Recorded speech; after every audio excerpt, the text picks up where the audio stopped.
Virtualmente todos na Terra, independente de sua religião ou nacionalidade, reconhecem que existe alguma espécie de batalha ocorrendo no mundo entre as forças do bem e do mal.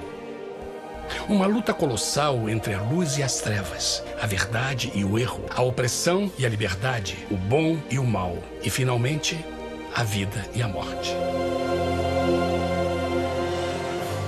Qual é a história por trás deste evidente paradoxo? Muitas religiões, assim como a Bíblia, ensinam que além deste véu tridimensional do mundo físico que vemos, existe outro mundo espiritual que não podemos ver. Nesta realidade invisível ao nosso redor, se desencadeia uma batalha titânica entre o herói supremo e justo contra o vilão mais cruel e maligno. A grande pergunta é: quem são esses personagens e como e onde começou esta crise cósmica? Este é o maior mistério de todas as épocas e a história mais fascinante e verdadeira que jamais tem sido contada. Esta crise envolve cada pessoa sobre a Terra. Sim, cada pessoa.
A história humana está repleta de cenas de guerras.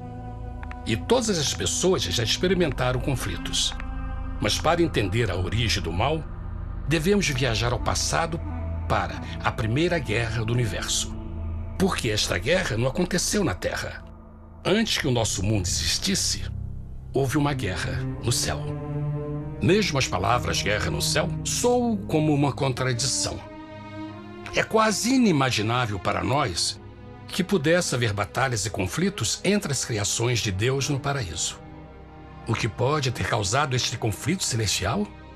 Graças a um livro antigo chamado Bíblia, temos detalhes suficientes para poder juntar as peças e desatar os nós. Mesmo que trágica, é uma extraordinária e bela história de amor que vai desde o princípio dos tempos até tocar pessoalmente a você, a mim e a cada indivíduo na Terra. Nossa história começa há muito tempo atrás na capital do universo. Em um lugar chamado Céu, que estava repleto de seres angelicais que amavam fazer a vontade de Deus.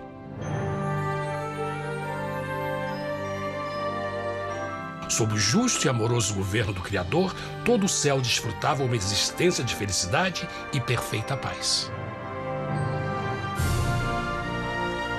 O príncipe supremo do paraíso e comandante dos anjos era o poderoso e amoroso Filho de Deus, mais conhecido com o nome que adotou quando veio à Terra, Jesus. Ele tinha o mesmo propósito e pensamento com Deus, o Pai. O céu, sob o comando compassivo do Pai, Filho e Espírito Santo, provou ser um maravilhoso lugar de paz e alegria. Para realizar as ordens de Deus, a Trindade estava rodeada de um oceano virtual de inumeráveis espíritos ministradores chamados serafins e querubins, mais conhecidos como anjos. Estas poderosas e inteligentes criaturas descobriram que a felicidade estava em cumprir as ordens do Todo-Poderoso. Mas Deus criou um extraordinário anjo para atuar como líder de toda a multidão celestial. A Bíblia nos diz que seu nome era Lúcifer, que significa portador da luz. Este querubim foi o maior ser criado por Deus e assumia a posição mais próxima do trono de Deus, estando diretamente sob a autoridade de Jesus. A tarefa de Lúcifer era difundir a luz e o conhecimento da vontade de Deus a todos os outros anjos. Lúcifer foi o mais esplêndido ser criado por Deus. Era extremamente bonito e dotado de enormes poderes de liderança e organização. Entre os anjos, ele foi muito admirado, respeitado e amado como amigo. Mesmo assim, Deus previu o mal que Lúcifer estava a ponto de introduzir no reino da luz. Cheio de sabedoria e formosura, de todas as pedras preciosas te cobrias. Tu eras o querubim, ungido para cobrir, e te estabeleci. No monte santo de Deus estavas. No meio das pedras afogueadas andavas. Perfeito eras nos teus caminhos, desde o dia em que foste criado, até que se achou iniquidade em ti. Quando Lúcifer percebeu a sua beleza e poder, seu coração pouco a pouco começou a mudar. Permitiu que seu enfoque se afastasse de Deus e direcionou seu amor para si mesmo. Talvez nunca saberemos completamente como e por que estas sementes de rebelião germinaram em seu coração. Mas o profeta Isaías nos dá uma visão do pensamento de Lúcifer. Como caíste desde o céu, ó estrela da manhã, filha da alva! Como foste cortado por terra, tu que debilitavas as nações! E tu dizias no teu coração: eu subirei ao céu, acima das estrelas de Deus exaltarei o meu trono. Subirei sobre as alturas das nuvens e serei semelhante ao Altíssimo. Lúcifer, aos poucos, começou a cobiçar o poder de Deus, mas não sua personalidade. Ao pensar em suas próprias habilidades e belezas extraordinárias, os perversos tentáculos do orgulho e vaidade congelaram sua mente. Este ressentimento e inveja fizeram com que ele violasse a lei sagrada de Deus e se rebelasse contra seu governo. Precisamos fazer uma pausa e esclarecer algo. Desde o princípio, Deus ordenou que as leis da física governassem o mundo material em que vivemos. Sem essas leis naturais, o universo seria um caos. Do mesmo modo, as leis morais de Deus sempre têm dado segurança e estabilidade ao cosmos. Alguns pensam que os 10 mandamentos não existiram, até que o Senhor os entregou a Moisés no Monte Sinai. Mas as Escrituras nos ensinam que os princípios das leis de Deus sempre existiram por toda a eternidade, pois são a base fundamental de seu reino de amor. Seguros todos os seus mandamentos, permanecem firmes para todo sempre e são feitos em verdade e retidão. Os 10 mandamentos são um resumo das características de um Deus de amor. Os primeiros 4 mandamentos descrevem quem é Deus, seu poder, seu território e autoridade. Os últimos 6 descrevem como é Deus, sua honestidade, sua pureza, sua fé. Todas estas coisas sempre foram verdade e sempre serão verdade. Agora, pela primeira vez na história da eternidade, Lúcifer começou a violar estes princípios perfeitos. Lúcifer sabia que, se fosse compartilhar o poder e status de Deus, necessitaria de apoio. E deu início ao trabalho. Começou sorrateiramente a circular entre os outros anjos, plantando sementes de dúvida e descontentamento a respeito da liderança de Deus, ao mesmo tempo em que, sutilmente, revelava suas próprias virtudes. Ele insinuou que Deus abusava de seu poder divino e suas leis restringiam a verdadeira liberdade e felicidade de suas criaturas. Com seu raciocínio audaz e poder de influência, Lúcifer pôde persuadir a um grande número de anjos a se unirem para seu motim. Talvez se perguntem, como tantos anjos inteligentes puderam seguir esse desertor? Bom, lembrem que até esse ponto nenhum anjo tinha escutado uma mentira. E nesse primeiro estágio da rebelião, os anjos não perceberam a obsessão de Lúcifer em assumir a posição de Deus. Não sabiam que finalmente ele planejaria a tortura e o assassinato do Filho de Deus na cruz com a intenção de ocupar o seu trono. Estranhamente, Lúcifer pensou que poderia ocultar seus verdadeiros propósitos de Deus. Ai dos que querem esconder profundamente o seu propósito do Senhor e fazem as suas obras às escuras e dizem: quem nos vê e quem nos conhece? Não pense nem por um momento que a rebelião de Lúcifer surpreendeu Deus e o pegou desprevenido. O Senhor sabe de todas as coisas e os pensamentos de suas criaturas. Ele entendia exatamente o que estava se passando pela mente de Lúcifer. E piedosamente Deus advertiu o desgarrado anjo do perigo. Mas no final, o orgulho e a vaidade não permitiram que Lúcifer se arrependesse. Então, iniciou a rebelião total contra Deus em vez da humilde obediência. Alguns podem perguntar: isso significa que Deus criou um anjo defeituoso? Não, mas ele criou Lúcifer com livre-arbítrio. Verão que o livre-arbítrio é uma coisa maravilhosa, mas também muito perigosa, incluindo o risco de uma rebelião e a possibilidade de que o amor de Deus seja rejeitado. Vejam que o amor real não pode vir de uma criatura pré-programada e não pode ser forçado, deve ser voluntariamente dado. Por exemplo, mesmo que seja bonito este cachorro robô, na verdade, nunca poderá amar-me. Posso fazer que pareça que me ame, mas só estará seguindo instruções pré-programadas. Não tem opção. Por outro lado, este pequenino está realmente feliz em ver-me. Ele decidiu dar-me seu afeto. E com o tempo, nossa relação se fará mais forte, enquanto eu ame e cuide bem dele. Do mesmo modo, um Deus de amor só quer amor verdadeiro de suas criaturas. E para que isso aconteça, elas precisam ter o livre-arbítrio. A rebelião de Lúcifer é a maior evidência de que ele tinha esta liberdade. Agora, a grande pergunta é: como Deus enfrentaria esta crise? Como lidaria com Lúcifer e com os milhões de anjos que se uniram nessa rebelião? Muitos questionam: por que Deus não acabou imediatamente com a rebelião? Afinal, ele poderia facilmente vaporizar Lúcifer com um raio. Mas isto teria solucionado o problema? Não, pelo contrário. Isso só teria intensificado as dúvidas e suspeitas que Lúcifer havia plantado na mente dos anjos. Lembrem que Lúcifer sabia, como ninguém mais, da engrenagem interna do governo de Deus. Sua destruição seria vista como parte de uma grande armação, e a razão que motivou servir Deus teria sido o medo da represália e não o amor. O Senhor sabia, na sua sabedoria, que a melhor forma de enfrentar a crise era permitindo que tudo seguisse o seu curso. Esta seria a única forma de se assegurar que o mal não se ergueria outra vez. Deixai crescer ambos juntos até a ceifa.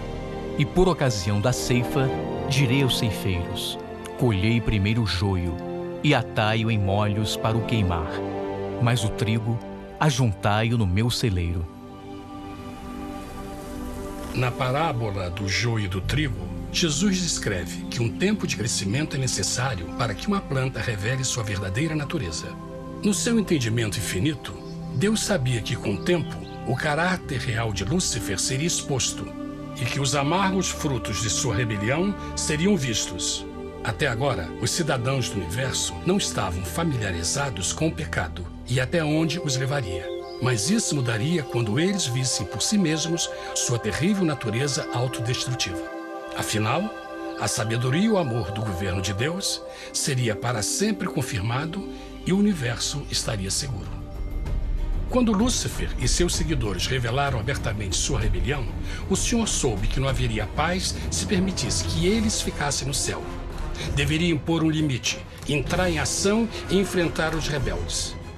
Mas Lúcifer e seus seguidores nunca sairiam por vontade própria ou pacificamente. O passo seguinte foi a guerra. E houve batalha no céu. Miguel e os seus anjos batalhavam contra o dragão. E batalhavam o dragão e os seus anjos. Mas não prevaleceram, nem mais o seu lugar se achou nos céus. E foi precipitado o grande dragão, a antiga serpente, chamada o Diabo e Satanás, que engana todo mundo. Ele foi precipitado na terra, e os seus anjos foram lançados com ele. A Bíblia não revela exatamente que tipo de armas foram usadas durante este conflito cósmico. Mas esta guerra foi como nenhuma guerra que os olhos mortais já viram. Apocalipse 12:4 nos diz que finalmente Lúcifer e 1/3 dos anjos de Deus foram expulsos do paraíso.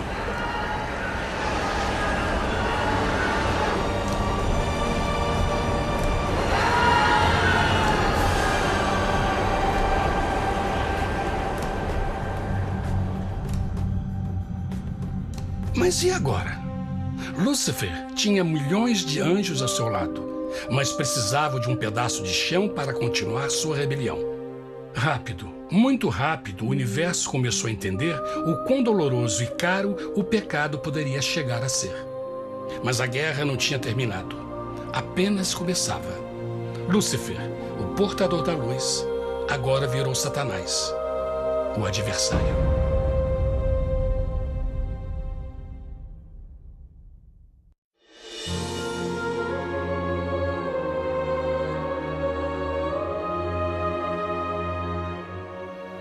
Depois da guerra no céu, Satanás e seus anjos caídos foram expulsos da corte de glória. Por um tempo, o diabo e seus demônios vagaram pelo universo buscando inutilmente mundos que se compadeceram e se uniram à sua rebelião. Enquanto isto, o coração de Deus sentia intensamente o vazio que deixou a perda de Lúcifer e seus anjos. Então o Pai, o Filho e o Espírito Santo retomaram o seu trabalho favorito, o maravilhoso trabalho da criação. Decidiram fazer um mundo novo, pleno, com muita variedade e diversas criaturas de amor. Este novo mundo seria único, porque as criaturas principais seriam feitas à imagem de Deus. Para eles, o Senhor também daria o domínio deste planeta novo, que conhecemos como Terra. No princípio, Deus criou a terra. E viu Deus tudo quanto tinha feito, e eis que era muito bom. Que imagem maravilhosa! Deus forma um novo mundo, nosso planeta, Terra. E em cada maravilhoso dia da criação, algo novo e espetacular começa a fazer parte da cena. Por exemplo, no terceiro dia, Deus falou e uma linda e exuberante vegetação fez parte da existência. Plantas de todas as cores, formas e tamanhos. No quinto dia, o mundo estava repleto de espantosas e exóticas criaturas, que podiam tanto se elevar aos céus como deslizar pelas águas azuis. E outras podiam fazer as duas coisas. No sexto dia, houve a introdução de um grande número de animais terrestres. Desde o gigante elefante até o pequeno esquilo, cada um encontrou um lugar nesse novo planeta para viver em harmonia com o resto da criação. E também no sexto dia, Deus criou o homem. E disse Deus: façamos o homem à nossa imagem conforme a nossa semelhança. E formou o Senhor Deus o homem do pó da terra, e soprou em suas narinas o fôlego da vida, e o homem foi feito alma vivente.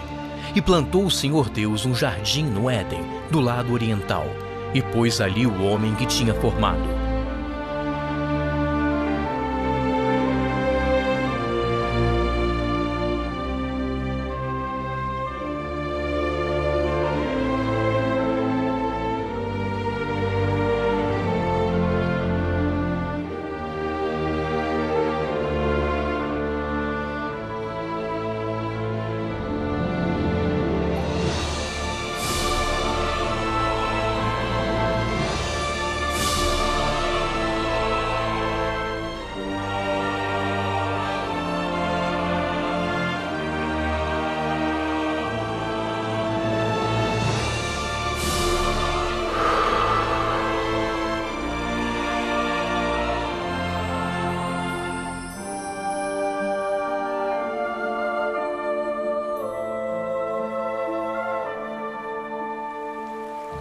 Mas que grande honra ser criado à semelhança de Deus, ser um indivíduo com liberdade de pensamento.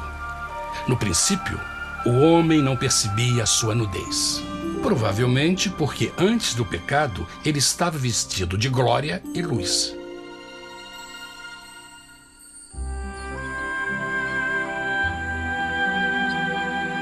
Deus também criou a companheira perfeita para Adão, sua bela esposa Eva.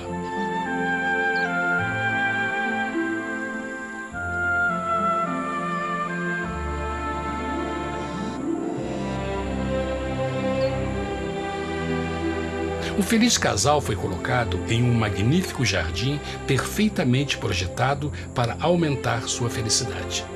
Para Adão e Eva e as outras criaturas da terra, também foi dado o privilégio divino de procriar a sua própria imagem. A intenção de Deus foi que a raça humana tivesse domínio sobre este paraíso perfeito para sempre. Eternamente felizes e saudáveis, trabalhariam com a flora do jardim de Deus enquanto desfrutariam o afeto e companhia de todas as criaturas sob seus cuidados. O ambiente que nossos primeiros antepassados experimentaram foi muito diferente do mundo de hoje. As rosas não tinham espinhos, os insetos não mordiam nem picavam, e os leões e as ovelhas brincavam juntos. Mas a grande bênção era os humanos viverem em perfeita harmonia com seu Criador. A cada 7 dias, Adão e Eva descansavam de seu prazeroso trabalho e gozavam de uma comunhão visita de seu Criador. Era um mundo esplêndido e maravilhoso. E esse estado de felicidade teria continuado eternamente se nossos primeiros parentes tivessem mostrado fidelidade com uma simples prova. Mas da árvore do conhecimento do bem e do mal, dela não comerás, porque no dia em que dela comeres, certamente morrerás. Visto que o adversário havia contaminado o universo com sua rebelião, o Senhor viu a necessidade de uma simples prova de amor e lealdade. Lembrem que os anjos bons acabaram de ver 1/3 de seus amigos serem expulsos do céu durante a guerra. Como estariam seguros de que esses novos humanos não se uniriam a Lúcifer e causariam problemas? Então o Senhor plantou uma árvore no jardim, uma árvore cujo fruto não deveria ser comido sob pena de morte. Ao passar por esta simples prova de obediência, Adão e Eva mostrariam a lealdade para com Deus e a fé em sua palavra. Ainda mais, era uma prova de amor. Por isso, Jesus disse em João 14, se me amais, guardais meus mandamentos. Mas alguém mais soube desta prova de fé e estava determinado a usá-la em seu favor. Satanás estava com inveja dos humanos que desfrutavam da bendita vida que ele perdeu. Sua feliz existência estava em total contraste com a sua, que agora estava cheia de culpa, pecado e miséria. Com ressentimento e raiva, não estava disposto a deixar o casal em paz, pois o pecado sempre buscará arrastar a outros consigo.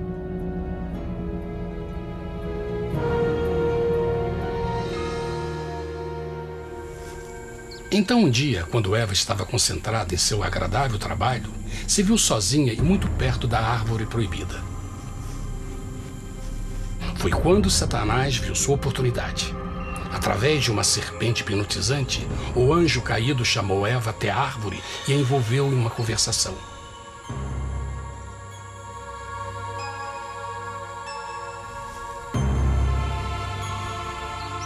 Suas palavras encantadoras foram cuidadosamente calculadas para gerar desconfiança a Deus.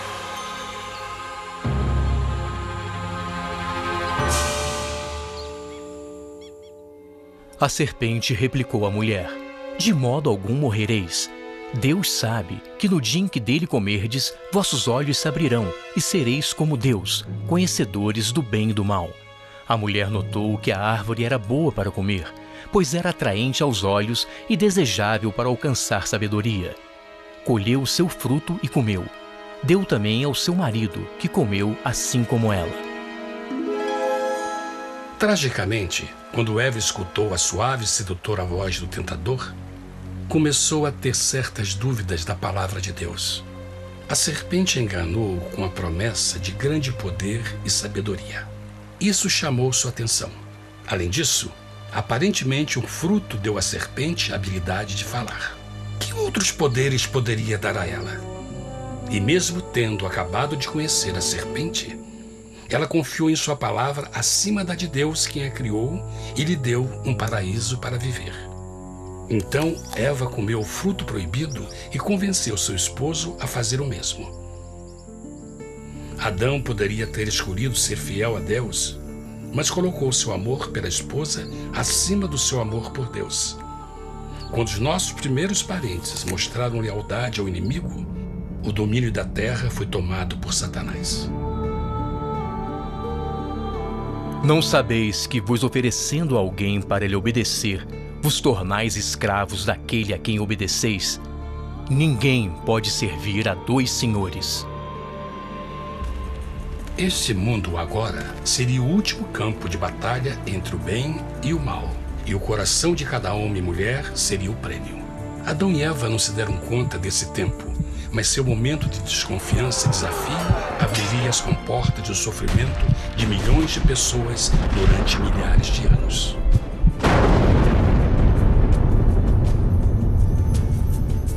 Portanto, como o pecado entrou no mundo por um homem, e por ele a morte, e assim a morte transmitiu-se a todos os homens naquele em quem todos pecaram. Nossos primeiros parentes logo enfrentaram o terrível resultado de seu pecado. Em estado santo, Adão e Eva resplandeciam com túnicas de glória. Depois de pecarem, suas túnicas naturais de luz se desfizeram e eles ficaram mortificados com a sensação de sua nudez. Vergonha e temor tomaram o lugar de sua alegria e paz e trataram de cobrir sua nudez com folhas. Agora eles se encontravam sob constante influência do diabo. Ao ceder à tentação, debilitaram sua natureza. E Satanás ganhou poder sobre a humanidade. As pessoas não podiam resistir às tentações do diabo com sua própria força. Por último, e o mais aterrador, se encontravam vivendo sob a pena de morte iminente. Deus havia advertido que a desobediência traria a morte. Já tinha experimentado a morte espiritual. Quanto tempo passaria para sofrerem a morte física também? Nesse ponto, seu futuro não tinha nada mais que escuridão e desespero.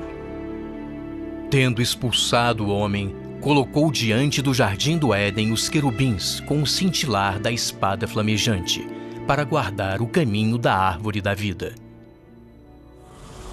Como o pecado provocou a expulsão dos anjos caídos de seu lar celestial, agora pela desobediência, Adão e Eva foram tirados de seu jardim, seu lar no paraíso. Tudo à sua volta estava mudando rapidamente, e a humanidade se encontrou suscetível às dores, doenças e finalmente à morte. Até os animais e plantas estavam infectados pela terrível maldição. Os espinhos e cardos agora pareciam árvores e flores, e os animais que antes eram gentis começaram a se matar e a devorar uns aos outros. O pior resultado foi que o pecado separou a humanidade de Deus.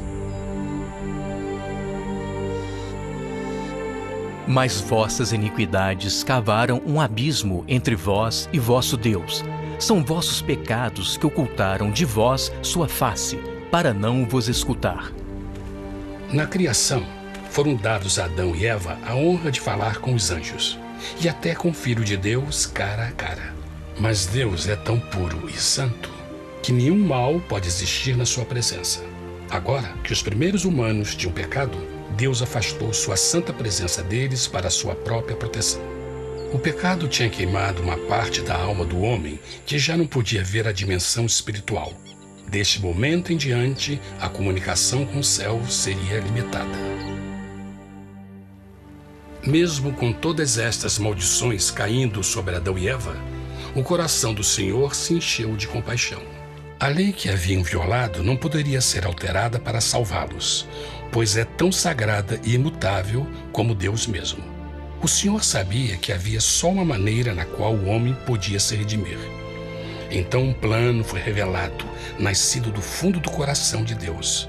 Um plano para salvar o homem de seu encontro com a morte eterna e restaurar tudo que estava perdido com o pecado. Seria de grande intensidade, alcance e poder, mas seria um plano que também implicaria num enorme sacrifício. O amor de Deus para conosco se manifestou por ter enviado ao mundo seu Filho unigênito, a fim de vivermos por ele. Nisto consiste o amor, não em termos nos amado a Deus, mas em ele nos ter amado e enviado seu Filho para se sacrificar por nossos pecados. As Escrituras claramente ensinam em Romanos 6,23, o custo do pecado é a morte.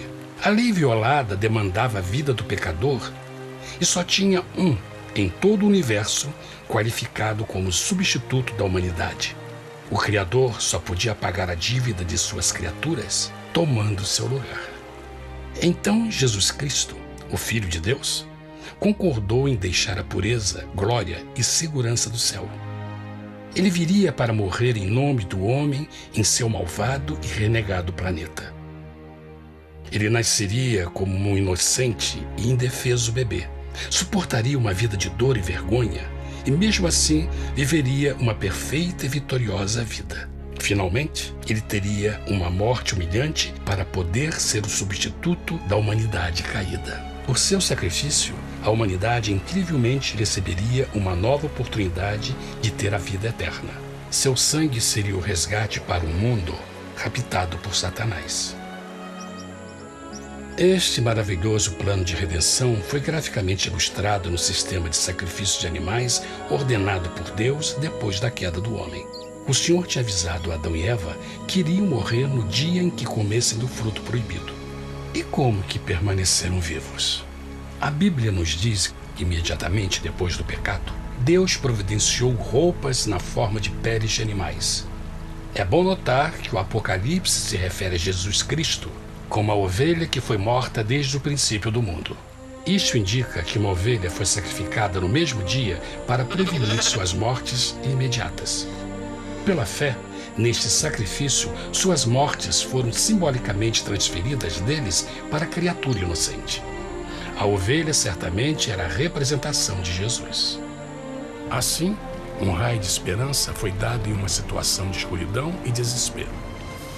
Através do arrependimento e a fé no sangue do Messias, qualquer humano poderia uma vez mais ser filho de Deus. Mas mesmo com este grande plano para a humanidade, Satanás ainda tinha o domínio da terra. E a vida na terra não estava fácil. No mundo haveis de ter aflição, mas coragem, pois eu venci o mundo. Naturalmente, muitos se perguntam, como um Deus amoroso e poderoso permite dores e sofrimentos no nosso mundo atual? Mas está claro desde o Gênesis que Deus nunca quis que nós tivéssemos o conhecimento da dor dessa vida. Quando o mundo saiu das mãos de Deus, a terra era um maravilhoso paraíso. Foi o pecado de Adão e Eva que deu a Satanás o direito de assumir o controle deste planeta. Devido à sua trágica eleição, o diabo e seus súditos ganharam o poder de tentar e atormentar os humanos, introduzindo a doença, a dor e o sofrimento. Talvez fosse melhor perguntar: por que Satanás não tem o controle total da humanidade? A resposta é Jesus Cristo. Talvez já perceberam que a morte de Jesus na cruz deu a cada um de nós a oportunidade de sermos salvos, mas na verdade fez muito mais do que isso. Quando o Salvador ofereceu sua vida para redimir a terra, esse ato poria restrições ao controle de Satanás sobre a humanidade. Satanás não poderia forçar nossa vontade e seu poder de nos ferir seria limitado. O sacrifício de Cristo também nos trouxe um tempo de prova, durante o qual poderíamos ver a diferença entre o governo de Deus e o de Satanás, e então decidir a quem servir. Finalmente, pelo sacrifício que fez Jesus, o reino de Satanás chegará ao seu final, e um dia a terra será devolvida ao homem mais maravilhosa do que era no princípio. Mesmo Adão e Eva tendo começado suas vidas como exilados do paraíso, ainda tinham esperança. Deus providenciou peles de animais sacrificados para se cobrirem. Mas o mais importante, Ele prometeu o sangue do Cordeiro de Deus para pagar por seu pecado, se aceitassem Cristo e se arrependessem. Uma grande pergunta permanece: as pessoas aceitariam o grande presente de Deus? Como escaparemos se agora desprezarmos a mensagem tão sublime da salvação? A incrível história que acabaram de escutar é verdade e afeta vocês. Pois, pelo desejo de Satanás de ser Deus e a desconfiança e desobediência de Adão e Eva, todos nós nos encontramos em uma situação perigosa. De um lado, a humanidade foi grandemente favorecida por Deus com uma segunda chance de recuperar nosso lugar no Éden. Por outro lado, se nós desistirmos de aproveitar esta grande chance, nos tornaremos escravos de Satanás e finalmente seremos destruídos quando Deus limpar o universo do pecado. Amigos, não há melhor hora de fazer sua escolha por Jesus do que agora mesmo. Nenhum de nós sabe quanto tempo mais teremos que viver nesta terra. Jesus nos tem mostrado grande interesse no seu bem-estar e seu amor por vocês o levou a providenciar uma maneira de escaparmos de uma futura destruição. Ele quer que você o aceite e se arrependa de seus pecados. Através de Cristo, pode encontrar o perdão para tornar-se como Ele em caráter. A triste notícia é que Satanás atua de todas as formas possíveis para evitar que aceite o presente da salvação de Deus. Devido à nossa rotina da vida, o amor ao dinheiro ou alguma outra distração fascinante, ele trabalha para manter a todos ocupados e afastados do que, na realidade, mais importa, sua salvação eterna. Para que entendam a realidade da situação e que se você não escolhe a Jesus por omissão, está escolhendo a Satanás. Mesmo que a terrível escolha de Adão e Eva nos traga morte e miséria, vocês agora podem tomar uma melhor decisão.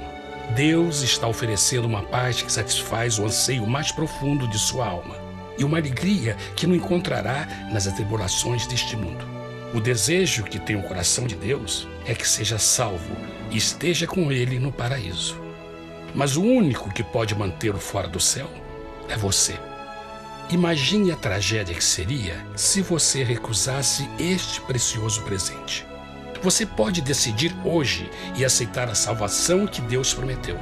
Na verdade, nesse momento, pode aceitar a vida eterna através de Jesus Cristo.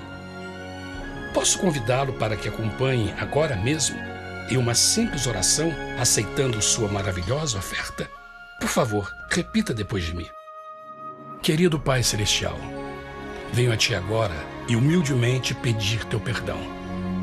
Senhor, confesso que sou um pecador e violei Tua santa lei. Entendo que a pena por esse pecado é a morte. Acredito que Jesus Cristo sofreu e morreu na cruz para receber o castigo por todos os nossos pecados. Acredito que Jesus ressuscitou e eu o aceito como meu Salvador pessoal. A partir deste momento em diante, Te dou o meu coração e eu o aceito como o Senhor da minha vida. Por favor, perdoa todos os meus pecados e envia Teu Espírito para ajudar-me a fazer a Tua vontade. Te agradeço por Teu grande amor e aceito Teu presente da vida eterna. E eu oro tudo isso em nome de Jesus. Amém.